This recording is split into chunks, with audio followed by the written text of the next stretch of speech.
मौला बैठा मोरचे और देखे जन की भेड़, दवा 10 कोट जम किंकर तहाँ एक नाम की खेड़।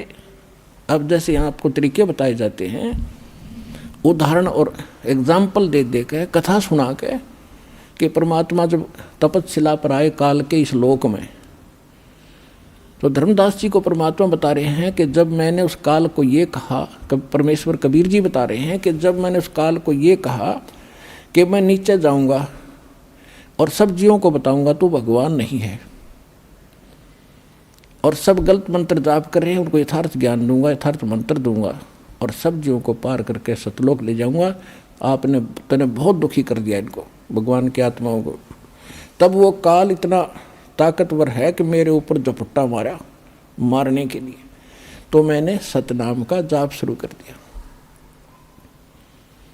और जो ही मैंने सिमरण किया श्वास से, ऐसे गिर गया जैसे पक्षी की पांख कट जाती है। तो कहने का भाव ये है कि जब आप पर कोई आपत्ति आती है, प्रथम मंत्र मिला है तो उसका सिमरण कर दिए शुरू, और सेकंड मिला है सतनाम तो सतनाम का सिमरण शुरू कर दीजिए। सारनाम मिला है तो वो तो कहना है क्या है, वो सिमरण कर दिए। तो तीनों ही एक जैसा प्रोटेक्शन करेंगे यहाँ की आपदाओं में। तो यहाँ परमात्मा हमें बताना चाह रहे हैं, तो यहाँ हमें बताना चाह रहे हैं कि जब कोई भी आपत्ति आवे तो अपने श्वास का सिमरण आपने शुरू कर देना चाहिए।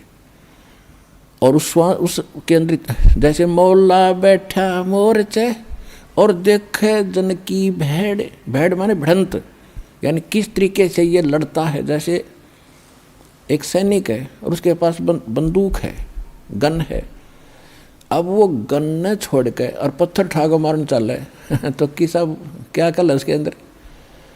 तो आपको ये सतनाम, ये नाम की एक बंदूक दे रखी है, हथियार दे रखा है इस काल के दूतों के साथ लड़ने के लिए। अब जब आपके ऊपर आपत्ति आती है, यम के दूत आते हैं, चाहे परमात्मा ने लिखा, गरीबदास जी ने लिखा है कि वो परमात्मा आपकी हर गतिविधि देखता भक्त की, और आपको ये भी देखता है कि वो किस तरह से उनसे निपटेगा काल के दूतों से। कहते 12 करोड़ यम के दूत, 4 दूतों की तो बात ही छोड़ो जो तुम्हें लेने आते हैं। अगर 12 करोड़ यम के दूत सामने खड़े हों और आपने एक सिमरण कर दिया, वो 12 करोड़ न्यों पड़ेंगे, जाके एक दूसरे के ऊपर उछलते भागते नजर आओगे, न्यों मैदान साफ कर जाएंगे।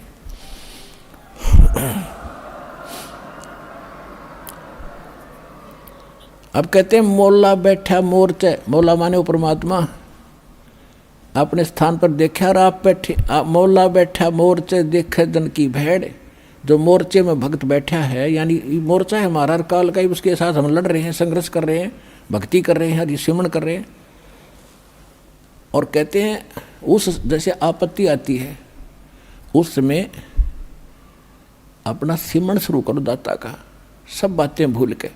और वहाँ नो का हरी माँ मर गया बचाइए तो कहेगा भगत है वो। तो परमात्मा ये देखता है कि वहाँ आप कैसे, कौन सा फार्मूला अपनाओगे, तो वो तरीके आपको यहाँ बताए जाते हैं। तो वहाँ एग्ज़ाम होगा त्रिकुटी बजा का आपका। तो यहाँ परमात्मा कहते मौला बैठा मोरचा देखे दिन की भेड़, आपकी लड़ाई देखता है, भिड़ंत देखता है, यो कैसे मुकाबला करता है। बंदूक धर के पत्थर ठाता है या बंदूक दिखावा है, तो फिर ज़्यादा फर्क पड़ जाए, बंदूक दिखाते हैं तो सिमरण स्वरूप नाम के सिमरण से संकट टलेंगे। और कहते हैं 12 कोट जम किंकर जहाँ, 12 दूत यम के दूत सारे के सारे आपके सामने आ जाओ, और एक नाम की खेड़, खेड़ माने टक्कर नुमारा, सब गिरता चल है, तगड़ा आदमी होता है। तो ऐसे वो मंत्र की इतनी ज़बरदस्त शक्ति है, क्योंकि ये ज्ञान जो बोला गया था सिंपल और अनएजुकेटेड व्यक्ति थे, उनको सिंपल लैंग्वेज में समझाना था। तो वो परमात्मा आपकी भिड़ंत यानी आपकी एक्सरसाइज देखता है कैसे कर रहा है। तो वो जैसे इस दास के साथ आप व्यवहार, जैसे आप यहाँ डिमांड करते हो, तो धीरे धीरे देखो प्रथम बार को भगत आता है उसको तो कंपलसरी है, वो तो मांगेगा और ये भगवान देगा ही देगा, इसके घर में कोई घाटा है कोई नहीं। ज्ञान इसलिए दिया जाता है कि तू क्या मांग रहा है उतना मांग ले जितनी तुझे ज़रूरत है, और बाकी भगवान पर छोड़, उसने क्या पता नहीं मेरे बच्चे को क्या आगे आवश्यकता है। आगे तैयार खड़ा पाओगा, आपका आपसे पहले खड़ा मिलेगा। इसको किस चीज की आवश्यकता है?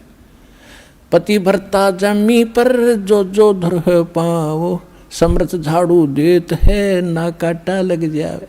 तो आप उसके हो गए तो फिर आपके जीवन रूपी सफर में झाड़ू लेकर कहते हैं मैं उसका दास हूँ। दास किसे कहते हैं? गुलाम को।